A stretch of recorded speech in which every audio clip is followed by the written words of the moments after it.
We're going to start with neuroanatomy. I'm going to take it in a lot of, not a lot, but in a number of parts so that we can cover neuroanatomy completely as much as is required. So, yeah. So, neuroanatomy.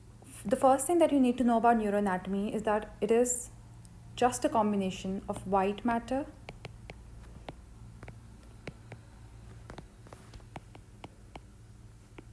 and gray matter.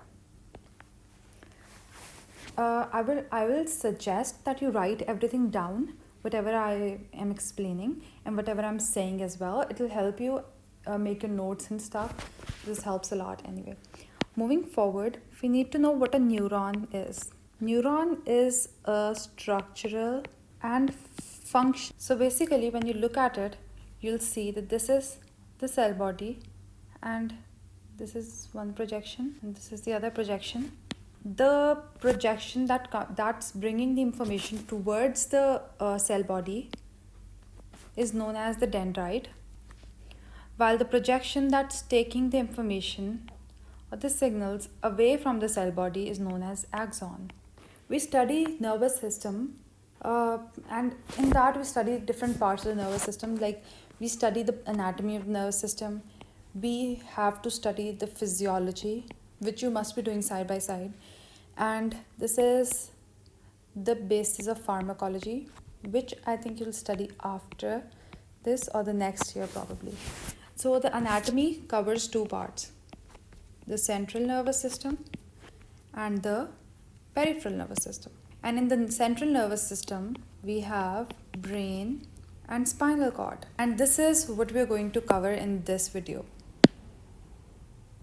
Not just this video, this whole session. So let's talk about the embryology of the nervous system. Write everything down, I repeat, because this helps a lot when you write things down. So the first point that you need to know is that it is ectodermal in origin, but you also should know that basically there are 3 layers in an embryo, and you must be knowing that already.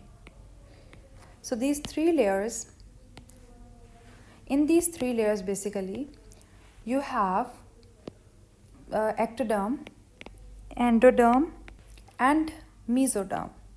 And these 3 layers make the trilaminar germ disc. So the ectoderm is the layer which is the origin for the nervous system. Moving forward, let's talk about the embryo itself.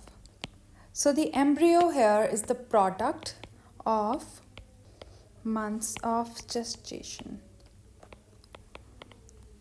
So what you need to understand over here is that in the first 2 months of gestation, is the product of conception. In the first 2 months, this is the embryo.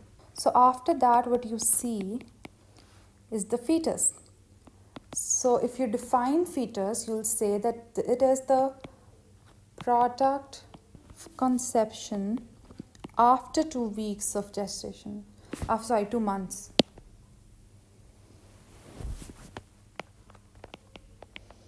Organogenesis is an important term. Organogenesis means the making of the organs, and this organogenesis takes place in the first 2 months of gestation. So and it completes in that time.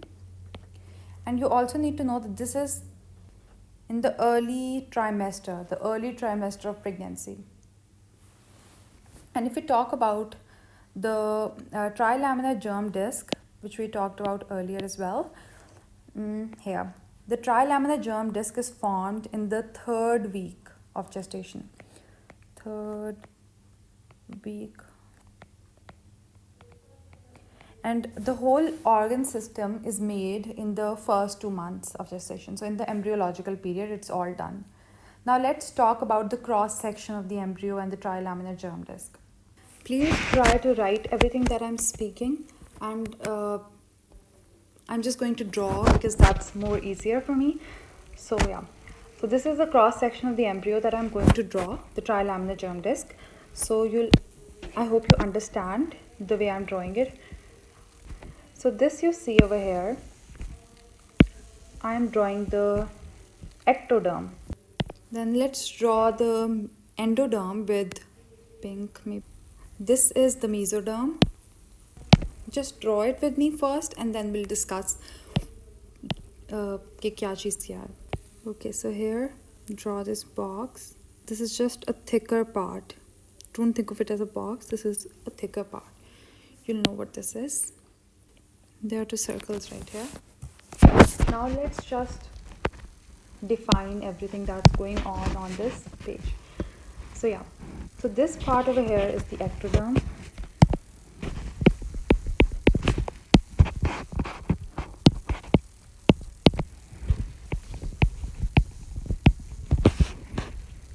This is the mesoderm, and this is the endoderm. This is these two are the neural crest cells.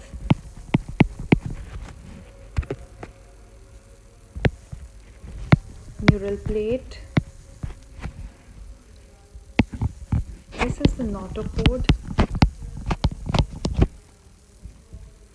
And yeah, this is all. So what you need to know is that, let's just discuss everything here. Let's start with the notochord. The notochord divides the mesoderm into the left and the right half, and it is the axis of the embryo, the second point. Then the third point about this is that this is ectodermal in origin. The notochord is ectodermal in origin. That means that this came from this part. And so part of the ectoderm right over the notochord will become teeth. Anyways, moving forward, what is the neural plate now? So neural plate is the part of the ectoderm just above the notochord that is thickened due to proliferation. At the junction of the neural plate and the ectoderm, cells modify and are called neural crest cells. So what you know is that in the ectoderm and the neural plate, when the cells at this point, they proliferated and they modified and they became the neural crest cells, and these are derived from ectoderm on each side of the neural plate. So this was about this. There is another question. This is mostly a UQ. UQ means university question, or the question that's usually asked in exams as well. So the derivatives of neural crest cells, you need to write them down. I'm going to write them as well. And also, this is a very basic question. You obviously need to go into more detail when you read it yourself, but for now, yeah. So you know there are facial muscles in the derivatives. The second is the facial bones, odontoblasts, meninges of brain, pia, and arachnoid matter. Then there are the Schwann cells, C cell. These are the parafollicular cells of thyroid gland. Ganglions, all of them. Adrenal medulla. And 9 are the melanocytes. Let's see what happens. So with the passage of time, what basically is happening is that the neural plate is over here. With the passage of time, the neural plate will thicken. When the neural plate thickens, this is what's happening. These are the neural crest cells, they're right here. So neural plate thickened, and what it formed here is a neural fold. So it will seep down under the effect of gravity, and then this fold is formed. So with time, neural plate detaches. Now this neural plate with time is going to detach. So basically what happened is that the neural tube detaches, and the neural tube from here, the neural fold, it got so heavy under the weight of it actually just got thickened more, it proliferated more, and when it did so, it seeps down under the effect of gravity, and with time the neural plate detaches, the neural fold, the heavy thing, this part detaches, and the neural tube is formed right here.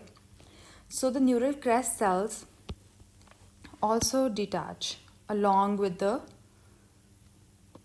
neural tube, and the notocode obviously will come here, and this is how it is, our mesoderm. So this is what happens. Now let's talk about the neural tube, which is this part. So this is the neural tube. So inside the tube there is a fluid called CSF. We all know. What you need to know more is that this part is the anterior neuropore and this part is the posterior neuropore.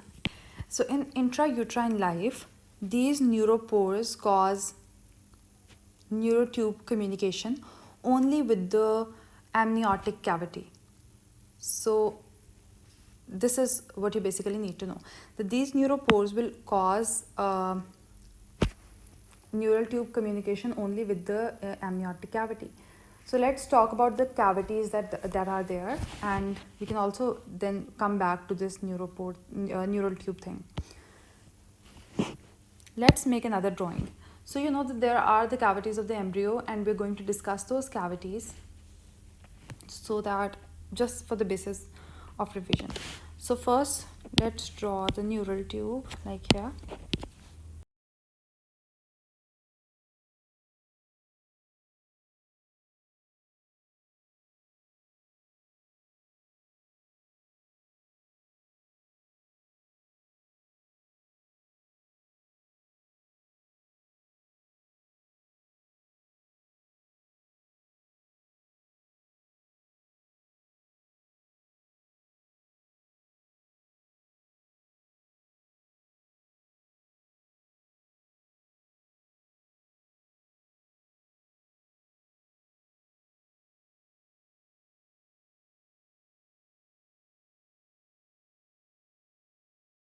Just draw a rough drawing like I did. This is for your understanding basically. So yeah, so this part, the green part, the first let's talk about the exocoelomic cavity, which is covering the embryo from all sides. So this is the exocoelomic cavity, and just write under it, when you're writing it down, just write the heading as cavities of the embryo and make a drawing at the side, and then write it on the side that the first point, exocoelomic cavity, covering, and in the bracket write covering the embryo from all sides. Then the second is the amniotic cavity, which is on the dorsal aspect of the embryo. So this right here, my friends, is the amniotic cavity. An amniotic cavity is on the dorsal aspect of the embryo, whereas this part here is the yolk sac, and this is on the ventral aspect of the embryo, and the rest of the part is the allantois, which is the fetal matter, where the fetal matter is. Now let's talk about the things that we did right here, the anterior neuropore and the posterior neuropore. So what you need to know more is that the anterior neuropore, this closes on the 24th or 25th day of gestation. 24th or 25th day of gestation, it closes. And the posterior neuropore closes on this closes after the second day of the closure of the anterior neuropore. So when the anterior neuropore will close after 2 days, this will start closing. So that will be around 27th or 28th day, this starts closing. Now there is another important thing here about folic acid. So folic acid, this is a B complex. It's water soluble. This you know from biochemistry, right? So this is the vitamin that is responsible for that closure of the this is responsible for the closure of these neuropores that we were talking about. Sometimes when there is a neural tube defect, this is the polyhydroma is the condition that occurs. This is when there is an increased amount of amniotic fluid inside. So the polyhydromia is the consequence of it. Very important. So with the passage of time, you'll see that this is a neural tube basically. So this was the anterior part. You'll see that there are three dilatations which will appear on these dilatations are called primary brain vesicles. And the first dilatation is the forebrain. The second is the midbrain, and the third is behind. This part will form the spinal cord. Moving forward, the forebrain is also known as prosencephalon. The midbrain is known as the mesencephalon, and the hindbrain is known as rhombocephalon. I'll complete the remaining part. I'll just obviously continue the same video after a short break, because it takes me a long while to make the notes in a very easier or simpler way so that I can finally make a video out of them. So I hope you like this video, and I hope you give me a positive response or uh, any feedback that you think is necessary for the video like this. So yeah, so according to this response, I'm going to continue making a video and decide if I should be doing this. Thank you so much for watching.